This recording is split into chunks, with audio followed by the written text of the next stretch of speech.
Okay guys, so in this video, I'm gonna review some topics that we've seen. So I'm gonna start off with an example of one-step equation. One-step equations.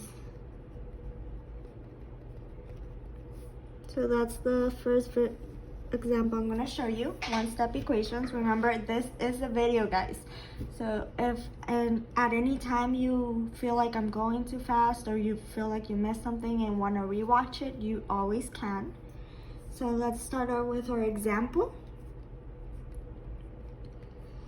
So our example is gonna be negative 15 plus n equals negative 9.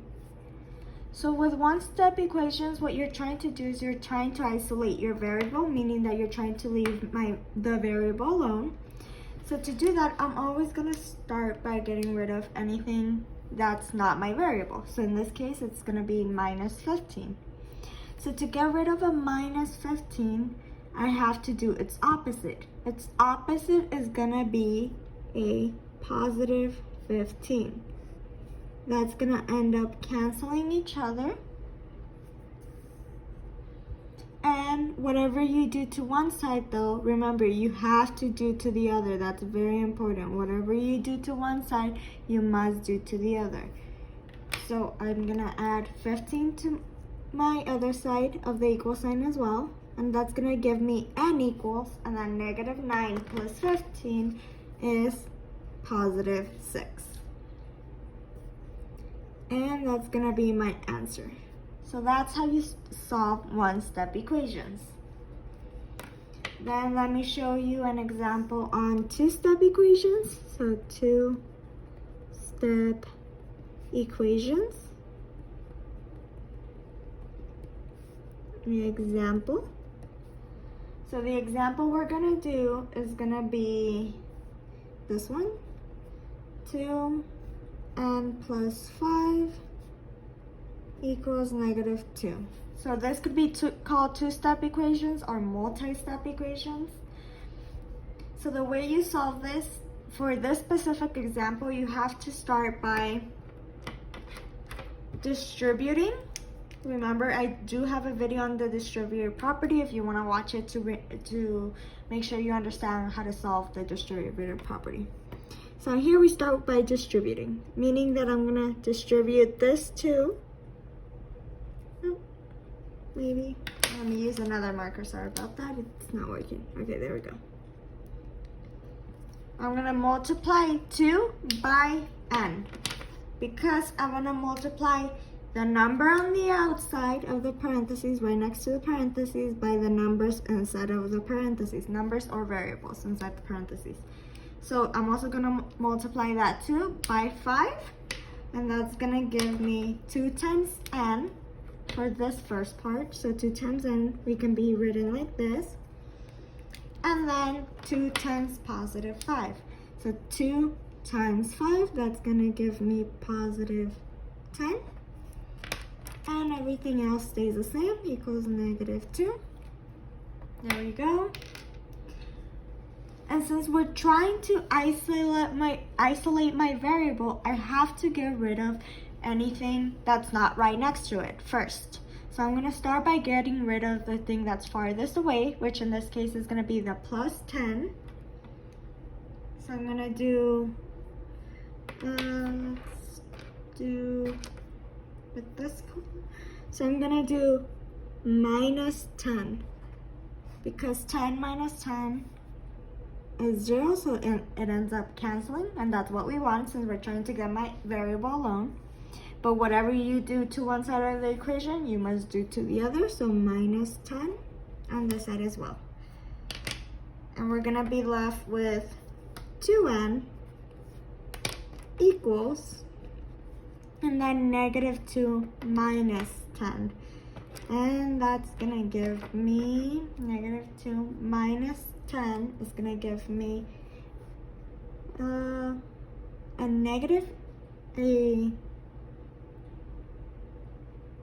sorry guys, it's gonna give me a negative 12.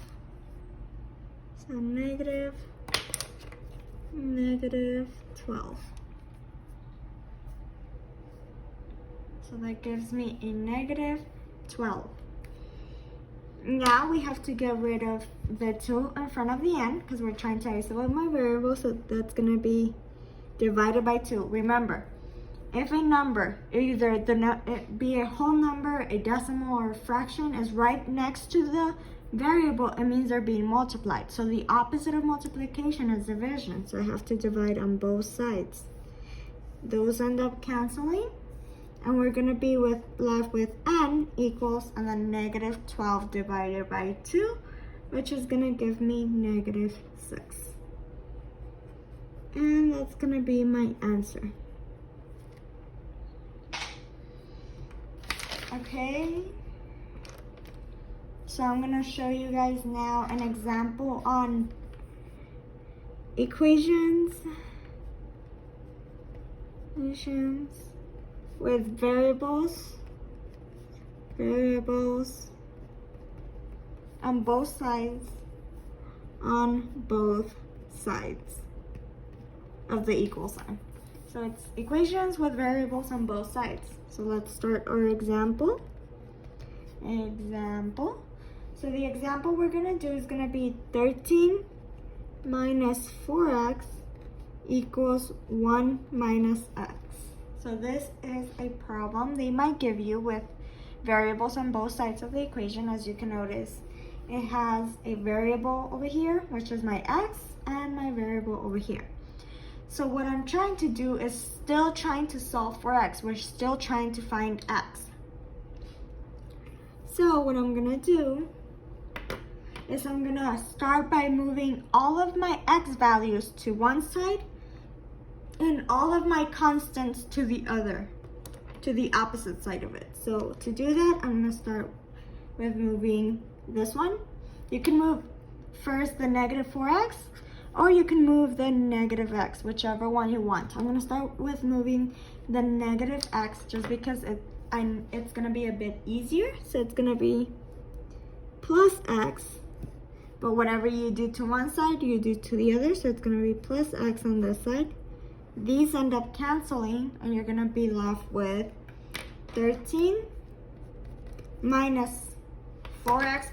Well, what you want to do is minus 4x plus x, and that's going to give you a negative 3x, and then it equals 1. After that, after we moved all of my variables to one side, so I don't have any more variables over here, I want to make sure I move all of my constants to the opposite side. So in here, I'm going to do, I want to get rid of this 13, so I'm going to do minus 13 on this side and minus 13 on this side. That's going to end up canceling each other, and you're going to be left with negative 3x equals negative 12.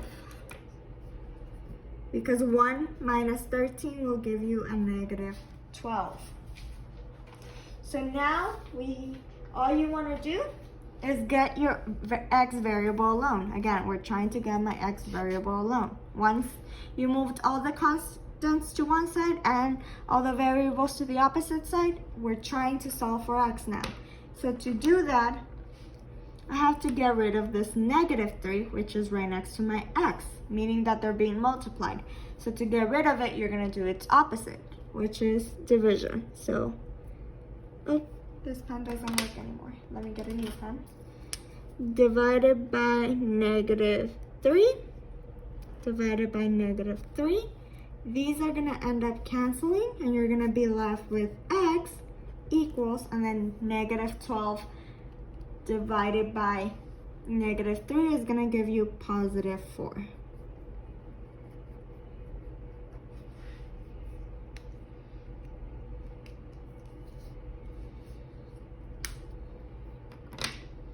And I'm going to show you one last example on what we've learned, which is going to be literal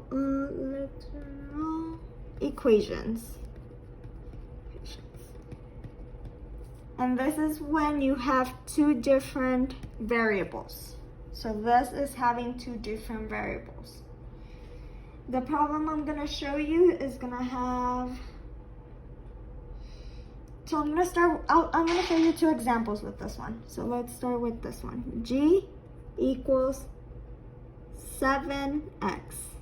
And for this one, they'll tell you what to solve for because you have more than one variable. So solve for x on this one. We're trying to solve for x, meaning that we're trying to leave x alone. So to do that, I have to get rid of the 7. Remember what I said. If it's right next to a number's right next to a variable, it means they're being multiplied. So to get rid of it, I'm going to have to divide by 7. Those are going to end up canceling. But whatever you do to one side, you do to the other. And we're going to be left with g divided by 7 equals x. And that's going to be my answer.